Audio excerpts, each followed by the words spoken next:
Nobel സമ്മാനം എക്കാലവും ലോകം ശ്രദ്ധയോടെ ഉറ്റുനോക്കുന്ന പുരസ്കാരമാണ്. ലോകം രക്തരൂഷിതമായ യുദ്ധങ്ങളെ നേരിടുന്ന സമയത്തുള്ള പുരസ്കാരം എന്നതായിരുന്നു ഇക്കുറി സമാധാന നൊബേലിനെ കൂടുതൽ ശ്രദ്ധേയമാക്കിയത്.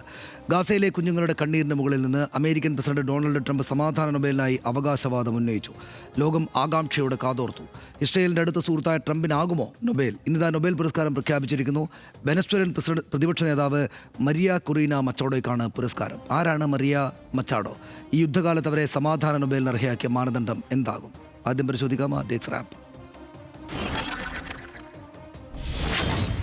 സ്വേച്ഛാധിപത്യത്തിൽ നിന്ന് ജനാധിപത്യത്തിലേക്കുള്ള നീതിയുക്തവും സമാധാനപരവുമായ പരിണാമത്തിനായുള്ള പോരാട്ടവും വെനീസുലൻ ജനതയുടെ ജനാധിപത്യ അവകാശങ്ങൾക്കായുള്ള അക്ഷീണ പരിശ്രമവുമാണ് മരിയ കൊറീന മച്ചാഡോയെ പുരസ്കാരത്തിന് അർഹയാക്കുന്നതെന്നാണ് നൊബേൽ സമിതി വിലയിരുത്തിയത്. 20-ലധികം വർഷമായി സ്വതന്ത്രവും നിഷ്പക്ഷവുമായ തെരഞ്ഞെടുപ്പിന് വേണ്ടി പ്രവർത്തിച്ച് വെനീസുലയെ ബുള്ളറ്റിൽ നിന്നും ബാലറ്റിലേക്ക് നയിച്ച വനിതയെന്നായിരുന്നു സമിതിയുടെ വാക്കുകൾ. 2014-ലെ വെനീസുലൻ പ്രക്ഷോഭത്തിനിടയിൽ നിക്കോളാസ് മദുറോ സർക്കാരിനെതിരെ പ്രതിഷേധം സംഘടിപ്പിക്കുന്നതിൽ മരിയ കൊറീന മച്ചാഡോ മുൻനിരയിൽ നിന്നു. പുരസ്കാരം ഡൊണാൾഡ് ട്രംപിന് നൽകാതിരിക്കുക എന്നതാണ് നൊബേൽ സമിതി സ്വീകരിച്ച നിലപാടെങ്കിൽ അതിലും കടുത്ത വലതുപക്ഷ പോരാളിക്കാണ് നൽകിയതെന്നതും ചർച്ചയാകുകയാണ്. ഗാസ അധിനിവേശത്തിലടക്കം ഇസ്രായേൽ നിലപാടുകളെ പിന്തുണക്കുന്നയാളാണ് മരിയ കൊറീന മച്ചാഡോ. ഇസ്രായേലിനോടും നെതന്യാഹുവിനോടുമുള്ള ചായ്വ് പലതവണ പരസ്യമായി തന്നെ വെളിപ്പെടുത്തിയിട്ടുണ്ട്. അമേരിക്കൻ ഭരണകൂടത്തിന്റെ ഉപകരണമാണ് മരിയ കൊറീന മച്ചാഡോ എന്നും വിമർശനമുണ്ട്. പുരസ്കാര സ്ഥാപകൻ ആൽഫ്രഡ് നോബേൽ നിഷ്കർഷിച്ച എല്ലാ മാനദണ്ഡങ്ങളും മരിയ കൊറീന മച്ചാഡോ പൂർത്തീകരിക്കുന്നതായി സമിതി എടുത്തു പറഞ്ഞിരുന്നു. RDX rap news Malayalam.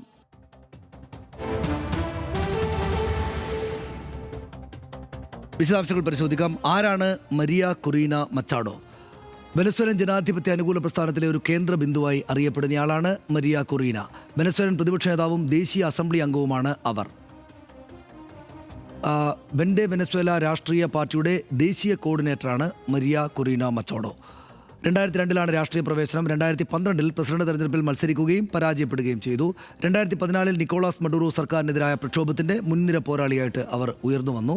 മഡൂറോയുടെ ഭരണഘടനാ മനുഷ്യാവകാശ ലംഘനങ്ങൾ നിരന്തരം ചർച്ചയാക്കി എന്നതാണ് അവരിൽ കാണുന്ന ഒരു സവിശേഷത. ഈ അവാർഡ് കൊടുത്ത ആളുകൾ 2024 പ്രസിഡന്റ് ഇലക്ഷനിൽ പ്രാഥമിക റൗണ്ടിൽ വിജയിച്ചു. മഡൂറോ ഭരണകൂടം അവരെ അയോഗ്യയാക്കി.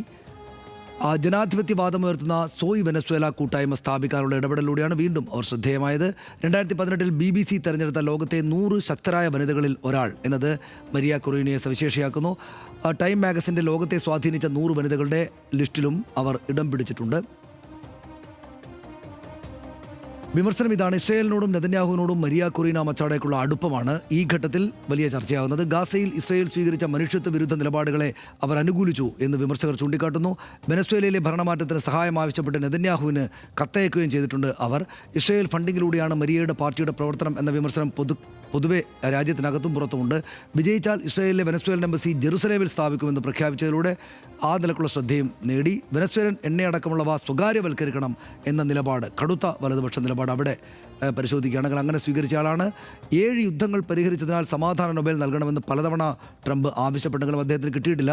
പാകിസ്ഥാനും ഇസ്രയേലും അടക്കം സമാധാന നൊബേലിനായി ട്രംപിനെ നാമനിർദ്ദേശം ചെയ്യുകയും ചെയ്തിരുന്നു. പക്ഷേ ഉണ്ടായില്ല. അത് സമാധാനത്തെക്കാൾ നൊബേൽ സമിതി രാഷ്ട്രീയത്തെ പരിഗണിച്ചു എന്നാണ് വൈറ്റ് ഹൗസ് പറഞ്ഞത്. സമാധാനം പുനഃസ്ഥാപിക്കുന്ന നടപടി ട്രംപ് തുടരുമെന്നും വൈറ്റ് ഹൗസ് പ്രതികരിച്ചു. വെനസ്വേലക്കാരുടെ പോരാട്ടത്തിനുള്ള അംഗീകാരമാണെന്ന് മരിയ കൊറീന മച്ചാഡോ പറഞ്ഞു. പക്ഷേ അവർ അവാർഡ് വെനസ്വേലൻ ജനതയ്ക്കും ഒപ്പം US പ്രസിഡന്റ് ട്രംപിനും സമർപ്പിക്കുകയാണ് ചെയ്തത് എന്നതാണ്. ഇത് വലിയ തമാശ എന്ന നിലക്കാണ്, പരിഹാസ്യമായിട്ടുള്ളൊരു സമാധാന നൊബേൽ പുരസ്കാര പ്രഖ്യാപനം എന്നാണ് ഞാനതിനെ കാണുന്നത്. പല ഘട്ടങ്ങളിലായി നൊബേൽ പുരസ്കാരം ഇത്തരം വലിയ വിമർശനങ്ങൾ ഏറ്റുവാങ്ങിയിട്ടുണ്ട്. അപ്പോൾ എല്ലായ്പ്പോഴും പറയുന്ന ഒരു കാര്യം, മഹാത്മാഗാന്ധിക്ക് കിട്ടാത്ത സമാധാന പുരസ്കാരമാണ് ഈ നൊബേൽ എന്നതാണ്. എന്തായാലും 48-ൽ ഒരു നൊബേൽ പുരസ്കാരം പ്രഖ്യാപിക്കപ്പെട്ടിട്ടില്ല. അത് ഈ പറഞ്ഞതുപോലെ മഹാത്മാഗാന്ധി അന്തരിച്ചതിന് ശേഷമുള്ള ഒരു സാഹചര്യം എന്ന മട്ടിലൊക്കെയാണ് ആളുകൾ പലപ്പോഴും ചർച്ച ചെയ്യുന്നത്. പക്ഷേ 5 തവണ നോമിനേറ്റ് ചെയ്യപ്പെട്ടിട്ടും മഹാത്മാഗാന്ധിക്ക് ഈ നൊബേൽ പുരസ്കാരം ലഭിച്ചിട്ടില്ല. അപ്പോൾ അങ്ങനെ ഒരു മണ്ടേലയ്ക്ക് ലഭിച്ചിട്ടില്ല, നെൽസൺ മണ്ടേലയ്ക്ക് ലഭിച്ചിട്ടില്ല. അങ്ങനെ ലഭിക്കേണ്ടതാണ് എന്ന് ഇതുവരെ ലഭിച്ചവരുടെ പട്ടിക നോക്കുമ്പോൾ തീർച്ചയായും ലഭിക്കേണ്ടവരെന്ന് തോന്നുന്ന പലർക്കും ഈ നൊബേൽ പുരസ്കാരം ലഭിച്ചിട്ടില്ല. ഇപ്പം നമ്മൾ ആലോചിക്കുമ്പോൾ പല പേരുകളും നമ്മളിങ്ങനെ കുത്തിയിരുന്ന് പണ്ട് ഈ ചില പരീക്ഷയ്ക്കൊക്കെ വേണ്ടിയിട്ട് ഇരുന്ന് പഠിച്ചിട്ടുണ്ടല്ലോ പല പേരുകളും. ആവർത്തിച്ച് പഠിച്ചു എന്നുള്ളതിനപ്പുറത്ത് ഇതെന്തോ മഹത്തായ അവാർഡ് എന്നും മനസ്സിലാക്കുന്നതിനപ്പുറത്ത് ഇതിനിങ്ങനെ ചില തലങ്ങളുണ്ട് എന്നുള്ളത് ഇപ്പോഴാണല്ലോ കൂടുതൽ നമുക്ക് വ്യക്തമാകുന്നത്. ഇപ്പോൾ ഓങ് സാൻ സൂചിയുടെ കാര്യം എടുത്താൽ നമ്മൾ വളരെ കാര്യമായി തന്നെയാണ് അവർക്ക് തീർച്ചയായും അവർക്ക് ലഭിക്കേണ്ടതാണ് എന്നുള്ള കാര്യത്തിൽ നമുക്കാർക്കും ഒരു സംശയം ഉണ്ടായിരുന്നില്ല. അവരവിടെ ആകെ അടിച്ചമർത്തപ്പെട്ട സാഹചര്യത്തിൽ കഴിയുന്നത്. പക്ഷേ ഈ പ്രാദേശികമായി അതാത് രാജ്യങ്ങളിലെ രാഷ്ട്രീയ സാഹചര്യങ്ങളെ വിലയിരുത്തിക്കൊണ്ട് അവാർഡ് കൊടുത്താൽ ഇങ്ങനെ ചില കുടുക്കിൽ ചെന്ന് പെടും എന്നുള്ളതിൻ്റെ ഒരു ഉദാഹരണമാണ് ഓങ് സാൻ സൂചി. പിന്നീട് അവിടുത്തെ റോഹിംഗ്യൻ അഭയാർത്ഥികളെ അടിച്ചമർത്തുമ്പോൾ ഒരക്ഷരം മിണ്ടിയില്ല എന്ന് മാത്രമല്ല, അതിനോട് ഏതാണ്ട് അനുകൂലമായ നിലപാട് സ്വീകരിച്ച കക്ഷിയാണ് ഓങ് സാൻ സൂചി. അതുപോലെ തന്നെയാണ് പലർക്കും ഇപ്പോൾ കിസിഞ്ചർക്ക് അവാർഡ് കൊടുക്കുമ്പോൾ എന്താണ് അതിനു മുമ്പ് ഈ പറഞ്ഞതുപോലെ വിയറ്റ്നാം യുദ്ധത്തിൽ ഏറ്റവും കുഴപ്പം പിടിച്ച നിലപാടുകളെല്ലാം സ്വീകരിക്കുകയും ഇതെല്ലാം കാണിക്കുകയും ചെയ്തിട്ട് അവസാനം യുദ്ധം അവസാനിപ്പിച്ചതിനൊരു അവാർഡ് എന്ന മട്ടിലൊരു അവാർഡ് കൊടുക്കുന്നതിൽ എന്ത് വൈചിത്ര്യമുണ്ട്. ഇതുപോലെ എല്ലാവരും ഒബാമയെ കൊള്ളാം, ഒബാമ ഗംഭീര കക്ഷിയാണെന്ന് എല്ലാവരും പറയുമെങ്കിലും നമ്മൾ ആലോചിക്കേണ്ടത് അമേരിക്ക ഏറ്റവും കൂടുതൽ ഈ ആധുനിക കാലത്ത് അധിനിവേശം നടത്തിയിട്ടുള്ളത് ഒബാമയുടെ കാലത്താണ്. ആ ഒബാമയ്ക്ക് നൊബേൽ പ്രൈസ് കൊടുക്കുകയാണ് സമാധാനത്തിനുള്ളത്. ഇത്തവണ ഇതൊക്കെ കണ്ടിട്ടാണ് ട്രംപ് തീരുമാനിച്ചത് ഇത്തവണ എനിക്ക് എന്തായാലും വേണം എന്ന് അദ്ദേഹം തന്നെ തീരുമാനിച്ച് പലരെ കൊണ്ട് നോമിനേറ്റ് ചെയ്യിപ്പിച്ച് അദ്ദേഹം കാത്തിരിക്കുകയാണ് ഇന്നിപ്പോൾ. പക്ഷേ യഥാർത്ഥത്തിൽ ഇത് അദ്ദേഹത്തിന് കിട്ടിയതുപോലെ തന്നെയാണ്, അമേരിക്കൻ ഇമ്പീരിയലിസത്തിന് കിട്ടിയതുപോലെ തന്നെയാണ് ഇതിന് കണക്കാക്കേണ്ടത്. കാരണം ഇവർക്ക് ഈ അവാർഡ് കൊടുക്കുമ്പോൾ, ഈ നൊബേൽ പ്രൈസ് കൊടുക്കുമ്പോൾ അവരാദ്യം അവരെഴുതിയിരിക്കുന്ന അതിനോടുള്ള ആദ്യ പ്രതികരണത്തിൽ അവരാദ്യം പറഞ്ഞ പേര് ട്രംപിൻ്റെയാണ്. രണ്ടാമത് പറഞ്ഞത് അമേരിക്കൻ ഐക്യനാടുകളിലെ ജനങ്ങളോടാണ്. അപ്പോൾ ആ നിലയ്ക്കാണ്. മാത്രമല്ല ഇപ്പോൾ അവരുടെ ആവശ്യങ്ങൾ എന്തൊക്കെയാണ്? ഇപ്പോൾ വെനസ്വേലയിലെ എണ്ണപ്പാടങ്ങളൊക്കെ സ്വകാര്യവൽക്കരിക്കണമെന്നുള്ളതാണ് അവരുടെ പ്രധാനപ്പെട്ട ആവശ്യങ്ങളിൽ ഒന്ന്. മാത്രമല്ല ഇവർ ഈ കാലത്ത്, അതായത് 2024 എന്ന് പറയുന്നത് 2023 ഒക്ടോബർ 7 സംഭവത്തിന് ശേഷം അങ്ങോട്ട് ഗാസയ്ക്ക് മേൽ ബോംബുകൾ വർഷിച്ചുകൊണ്ടിരിക്കുന്ന ആ സമയത്ത് അവർ ഇസ്രയേലിന് ആഞ്ഞാഞ്ഞ് പിന്തുണ പ്രഖ്യാപിച്ചുകൊണ്ടിരിക്കുന്ന സ്ത്രീക്കാണ് ഇപ്പോൾ നൊബേൽ പുരസ്കാരം ലഭിച്ചിരിക്കുന്നത് എന്നുള്ളത് എന്ത് വിചിത്രമാണ്. അത് അങ്ങേയറ്റം പരിഹാസ്യമായ ഒരു പ്രഖ്യാപനം എന്നുള്ള കാര്യത്തിൽ ഒരു സംശയമില്ലാതെ നമുക്ക് പറയാം. മാത്രമല്ല ഒരു കാര്യം കൂടി ഉണ്ട് സന്തോഷ്, ഇതിപ്പോൾ ഈ മറുപക്ഷത്ത് നിൽക്കുന്നവരാണ്. ഇപ്പോൾ ഈ ഹ്യൂഗോ ഷാവേസ്, ഇപ്പോൾ നിക്കോളാസ് മഡുറോയാണ്. ഹ്യൂഗോ ഷാവേസിൻ്റെ UN ഒരു ചരിത്രപ്രസിദ്ധമായ പ്രസംഗമുണ്ട് 2006. അദ്ദേഹം അന്ന് ഈ ജോർജ് W. ബുഷാണ് അന്ന് അമേരിക്കൻ പ്രസിഡന്റ്. അദ്ദേഹം വന്നിട്ട് UN പ്രസംഗിച്ച് പോയതിന് ശേഷം തൊട്ട് പിന്നാലെ ഇദ്ദേഹം വന്നിട്ട് സംസാരിക്കുന്നത്, ഇന്നലെ ഇവിടെ ഒരു പിശാച് വന്നിരുന്നു പ്രസംഗിക്കാൻ, ആ വെടിമരുന്നിൻ്റെ മണം എപ്പോഴും ഇതിനകത്ത് നിലനിൽക്കുന്നു എന്ന് പറഞ്ഞാൽ അത്ര ശക്തമായി അമേരിക്കൻ ഇമ്പീരിയലിസത്തെ ഒരു മടിയുമില്ലാതെ ധൈര്യത്തോടെ എതിർക്കുന്ന ഒരാൾ, അല്ലെങ്കിൽ അതിൻ്റെ രണ്ട് രാഷ്ട്രീയ പക്ഷമാണ്.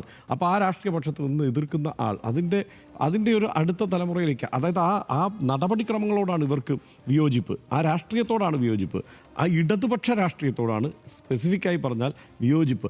അതിനെതിരെയാണ് ഈ പോരാട്ടം. അപ്പോൾ ഇടതുപക്ഷ രാഷ്ട്രീയത്തിനെതിരായ ഒരു നൊബേൽ പുരസ്കാരം എന്ന മട്ടിൽ തന്നെ വേണം ഇതിനെ കണക്കാക്കാനും. നിശ്ചയമായിട്ടും ഇത് ഹർഷനി പറഞ്ഞ കാര്യങ്ങൾ കൊണ്ടെല്ലാം തന്നെ പരിഹാസ്യമാണ്. പരിഹാസ്യമായതാണ് സമാധാന നൊബേൽ പല കാലങ്ങളിലും എന്ന് ഹർഷനി ഇപ്പോൾ സൂചിപ്പിച്ചത്. ശരിയാണ്, പരിഹാസ്യമായ, അതായത് കമ്പനി കടിക്കാൻ നമ്മൾ പണ്ട് പറഞ്ഞതുപോലെയുള്ളൊരു അവാർഡാണ് ഈ സമാധാന നൊബേൽ. ഇപ്പോൾ സാഹിത്യത്തിന് നൊബേൽ എതിരഭിപ്രായങ്ങളും മറ്റുമൊക്കെ ഉണ്ടെങ്കിലും കൊള്ളാവുന്ന ഏറ്റവും ഗ്രേറ്റ് ആയിട്ടുള്ള എഴുത്തുകാർക്കാണ് കൊടുക്കുക. ശാസ്ത്രത്തിൻ്റെ കാര്യം പറയേണ്ടതില്ല, അത് ശാസ്ത്രമേഖലയിൽ നിന്നാണെങ്കിലും പുറത്താണെങ്കിലും അറിവുള്ള ആളുകൾക്ക് വളരെ ബഹുമാന്യമായിട്ടുള്ള അവാർഡായിട്ട് തന്നെയാണ് അത് കാണാറ്. പക്ഷേ സമാധാനത്തിൻ്റേത് മാത്രം എല്ലാ കാലത്തും ഇമാതിരി പരിഹാസ്യമായിരിക്കും. പക്ഷേ പരിഹാസ്യമായ സമാധാന നൊബേൽ പുരസ്കാര പ്രഖ്യാപനങ്ങളുടെ ചരിത്രത്തിലെ ഏറ്റവും ഗംഭീരമായത് എന്ന് വെച്ചാൽ പരിഹാസ്യതയുടെ കാര്യത്തിൽ ഏറ്റവും നമ്പർ 1 ആയിട്ട് നിൽക്കുന്ന ഒരു സംഗതിയാണിത്. എന്തുകൊണ്ടാണെന്ന് വെച്ചാൽ ഹർഷം പറഞ്ഞ കാരണങ്ങൾ അതിനോടൊപ്പം ഉണ്ടാകുമ്പോൾ തന്നെ എന്തുകൊണ്ടാണെന്ന് വെച്ചാൽ സമാധാനം എന്ന് വെച്ചാൽ എന്താണ്? യുദ്ധമില്ലാത്ത അവസ്ഥ, യുദ്ധത്തിൻ്റെ ഓപ്പോസിറ്റ്. യുദ്ധം എന്ന് വെച്ചാൽ എന്താണ്? യുദ്ധം എന്ന് വെച്ചാൽ മനുഷ്യരെ കൊന്നുകളയുക എന്നുള്ളത്. ആ അർത്ഥത്തിൽ നോക്കുകയാണെങ്കിൽ ഈ 2 വർഷം ലോകത്ത് ഭയങ്കരമായ യുദ്ധം നടക്കുന്ന കാലമാണ്. യുക്രൈനിലപ്പുറത്ത് നടക്കേണ്ടത്, പക്ഷേ അതേക്കാൾ ഭീഷണമായ തോതിൽ ഇവിടെ യുദ്ധം നടക്കുകയാണ് ഗാസയിൽ. യുദ്ധം എന്ന് വെച്ചാൽ മനുഷ്യരെ കൊന്നുകളയുക, സമാധാനമില്ലാത്ത അവസ്ഥ, സമാധാനത്തിൻ്റെ ഓപ്പോസിറ്റ്. എന്നിട്ട് അവിടെ യുദ്ധം ചെയ്യുന്ന പാവപ്പെട്ട കുട്ടികളെയും മനുഷ്യരെയും എല്ലാം വെടിവെച്ച് കൊല്ലുന്ന ആ സംവിധാനത്തോട് പിന്തുണ പ്രഖ്യാപിച്ചിരിക്കുന്ന ആൾക്ക് അവാർഡ് കൊടുക്കുക. സമാധാന നൊബേൽ യുദ്ധത്തിന് പിന്തുണ നൽകുന്ന ആൾക്ക് അവാർഡ് കൊടുക്കുക എന്ന് വെച്ചാൽ ഇതേക്കാൾ വലിയ പരിഹാസ്യമായിട്ടുള്ള കാര്യം എന്താണുള്ളത്? അത് ട്രംപിന് കൊടുത്താലും ആയേനെ. കാരണം ട്രംപും ഇയാളെ പിന്തുണയ്ക്കുകയാണ്. ട്രംപിൻ്റെ കൂടെ കൈ ഈ കുട്ടികളുടെ ചോരയിലുണ്ട്. അപ്പോൾ ട്രംപിന് കൂടെ അത് കൊടുത്താലും ഉണ്ടായേനെ. പക്ഷേ ട്രംപിന് കൊടുത്താൽ അയാളൊരു ചിലയിടങ്ങളിലും ക്ലോണായിട്ട് കാണപ്പെടുന്നല്ലോ എന്നുള്ളതുകൊണ്ട് ചിരിച്ചു തള്ളാമായിരുന്നു. പക്ഷേ ഇവിടെ എന്താ സംഭവിക്കുന്നത്? സ്വന്തം രാജ്യത്തിനകത്ത് ജനാധിപത്യപരമായിട്ട് തിരഞ്ഞെടുക്കപ്പെട്ട സർക്കാരിനെതിരെ അമേരിക്കയുടെ സഹായം വാങ്ങിയിട്ട് നിൽക്കുന്ന ആൾക്കാണ് എതിരെയാണ് ഈ അവാർഡ് കൊടുത്തിരിക്കുന്നത്. സഹായിക്കണമെന്ന് അഭ്യർത്ഥിച്ചിട്ടുണ്ട്. ഈ ഏത് തരത്തിൽ നോക്കിയാൽ ഇപ്പം നമുക്കിവിടെ ഇന്ത്യയിൽ നോക്കൂ, ഇന്ത്യയിൽ നരേന്ദ്രമോദി സർക്കാരിനോട് എതിർപ്പുണ്ട് പല ആളുകൾക്ക് ഇവിടെ. പക്ഷേ അമേരിക്കയുടെ സഹായം അല്ലെങ്കിൽ മറ്റൊരു രാജ്യത്തിൻ്റെ സഹായം വാങ്ങിയിട്ട് ഇവരെ പട്ടാള അട്ടിമറിയിലൂടെയും മറ്റും തിരിച്ചിട്ട് കളയാം നരേന്ദ്രമോദി സർക്കാരിനെ എന്ന് വിചാരിച്ചാൽ നമ്മൾ ആരുടെ കൂടെ നിൽക്കും? അതാണ് ആ തരത്തിൽ സ്വന്തം രാജ്യത്തിനകത്ത് ജനാധിപത്യപരമായിട്ട് തിരഞ്ഞെടുക്കപ്പെട്ട സർക്കാരിനെതിരായിട്ട് അമേരിക്കയുടെയും മറ്റും പപ്പറ്റായിട്ട് നിൽക്കുന്ന ഈ ആൾക്ക് രണ്ട് തരത്തിലാണ് ഇത് നെഗറ്റീവ് ആകുന്നത്, പരിഹാസ്യമാകുന്നത്. ഒന്ന്, ഈ മദൂറോക്കെതിരെ എത്രയാണ് $416 അയാളുടെ തലക്ക് അമേരിക്ക 437 കോടി രൂപയാണ് അയാളുടെ തലക്ക് വിലയിട്ടിരിക്കുന്നത്. 437 കോടി, 215 കോടി രൂപയായിരുന്നു 2 കൊല്ലം മുമ്പ്.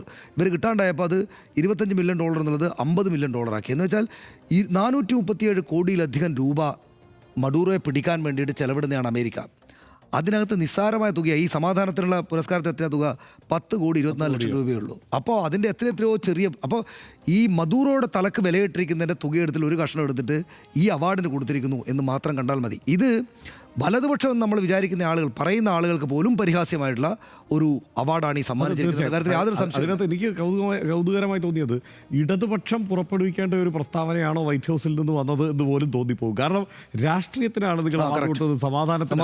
അത് ട്രംപ് പറഞ്ഞത്, ട്രംപ് അവിടെ ഇരുന്ന് കരയായിരിക്കും ഒരു പക്ഷേ ട്രംപ് പറഞ്ഞതിൽ ഒരു കാര്യം വസ്തുതയാണ് ഈ ഘട്ടത്തിൽ. അതായത് ഇത് സമാധാനമല്ല, രാഷ്ട്രീയമാണ് പരിഗണിച്ചതെന്ന് വളരെ കൃത്യമായിട്ടുള്ള പ്രസ്താവനയാണ്. ഈ രാഷ്ട്രീയം നൊബേൽ പുരസ്കാര സമിതിയുടെ രാഷ്ട്രീയത്തെ വ്യക്തമാക്കുന്നതാണ്. അത് എല്ലാ കാലത്തും അവരുടെ രാഷ്ട്രീയം അതായിരുന്നു എന്നതാണ് എൻ്റെ തമാശ. ഒരു ഒറ്റ കാര്യം കൂടി നമ്മൾ ഓർക്കേണ്ടത്, ഇതൊക്കെ ട്രംപിന് മാത്രം ഒരാഗ്രഹം കാണുമായിരിക്കും. പക്ഷേ അതിനപ്പുറത്ത് നമ്മൾ ആലോചിച്ച് കഴിഞ്ഞാൽ മാർക്കോ റൂബിയോയും മറ്റു റിപ്പബ്ലിക്കൻ സെനറ്റർമാരായ പലരും ഈ സ്ത്രീക്ക് നൊബേൽ കൊടുക്കണം എന്ന് തന്നെയാണ് ശുപാർശ ചെയ്തിട്ടുള്ളത്. അത് പക്ഷേ വളരെ മോശമായി പോയത്.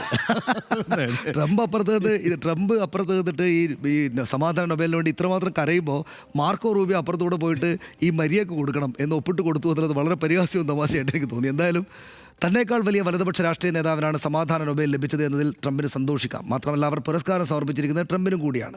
അപ്പോഴും ഈ യുദ്ധകാലത്ത് ഗാസയിലെ കുഞ്ഞുങ്ങളുടെ കണ്ണീരും ചോരയും ഒരുമിച്ചൊഴുകുന്ന കാലത്ത് ഇക്കാലം അത്രയും ഇസ്രയേലിനെ പിന്തുണച്ചൊരു വ്യക്തിക്ക് സമാധാനത്തിലുള്ള നൊബേൽ സമ്മാനം നൽകിയതിലൂടെ എന്ത് സന്ദേശമാണ് പുരസ്കാര സമിതി നൽകുന്നത് എന്ന ചോദ്യം നിശ്ചയമായിട്ടും ബാക്കിയാകുന്നു. പുരസ്കാര ജേതാവിൻ്റെ പല മുൻ പരാമർശങ്ങളും കാണുമ്പോൾ ഇതേക്കാൾ ഭേദം ട്രംപല്ലേ എന്ന് വരെ ചിന്തിച്ചു പോയാൽ കുറ്റം പറയാൻ പറ്റില്ല. അമേരിക്കയുടെയും വലതുപക്ഷ രാഷ്ട്രീയത്തിൻ്റെയും കളിപ്പാവ എന്ന് പോലും വിമർശിക്കപ്പെട്ടയാളാണ് ഇത്തവണത്തെ സമാധാന നൊബേൽ ജേതാവെന്നതും ഓർമ്മിപ്പിക്കുന്നു.